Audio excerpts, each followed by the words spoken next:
So there is a new richest man in town, and interestingly, he doesn't run a tech company. He's French, and his name is Bernard Arnault.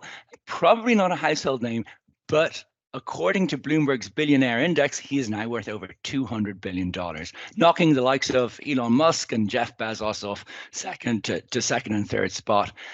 But what has led to this massive haul of wealth? Thankfully, I'm joined by Dean Cook to delve a little more into this story. Dean, welcome today. Bernard Arnault and family own a French company, LVMH. Tell us a little bit about this company. Sure. I'm sure you know already, but LVMH stands for Louis Vuitton Moet Hennessy, and they own 75 of the world's most famous luxury brands. I won't give you an exhaustive list, but if you think of something like Louis Vuitton, Dom Perignon, you're probably in the right area. Arnault started the business back in the 1980s and grew by acquisition, so adding luxury brands one after the other to the stable. And a notable recent purchase in the last couple of years was the famous jeweler Tiffany's, which he bought back in 2020 for $16 billion. Okay, that's a pretty impressive lineup of brands, or houses as they like to be called in the industry. Why is this all in the news this week? Well, as you mentioned, Arnault has leapt up to the richest people in the world list, and that's mainly via his shareholding in LVMH, which has been performing exceptionally well with bumper revenues and profits posted by the company.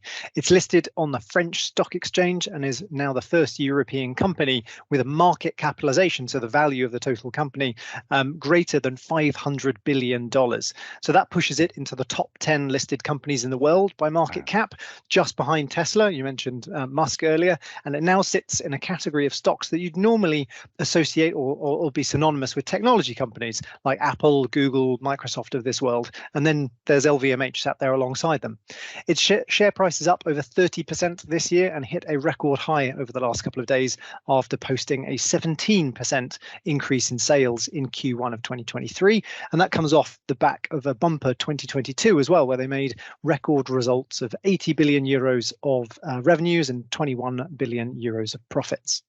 Okay, so this is kind of where I need you to stop, because forgive me for thinking we are in an environment of rising inflation we haven't seen since the 1970s, steepest rise in interest rates, basically a cost of living crisis, one that I haven't known for my entire adult life. And we have a recession on the cards.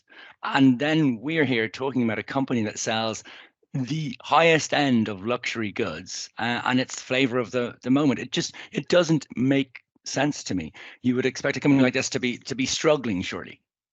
Sure. Well, the market certainly doesn't seem to think so. As I mentioned, sales and profits posted recently have been supporting that particular view. And if you were to check on Bloomberg, as I did this morning, out of the 36 analysts that cover the stock, 30 of them currently have a buy rating on the shares, which is, I guess, a pretty strong endorsement. Okay, I get that. So the market likes what it's seeing, but what's driving LVMH's growth story? I think from a high level, Peter, LVMH's growth over the past couple of years, or number of years really, has been driven by the global rise of the affluent middle classes. That's particularly in countries like India and China. The pandemic also boosted savings, and we saw increased demand for luxury goods, perhaps because people couldn't go on holiday. Consumption of was diverted to products produced by companies like LVMH. In more recent times, the growth that we saw across the luxury goods market, and particular LVMH, has really been driven by China. China had some of the strictest lockdown policies of any country, and since lifting those, it's had a huge impact on the demand for luxury goods. According to Bloomberg, who wrote a story on LVMH this week, 23% of their sales come from the Chinese market, and the reopening of China has therefore obviously made a huge impact.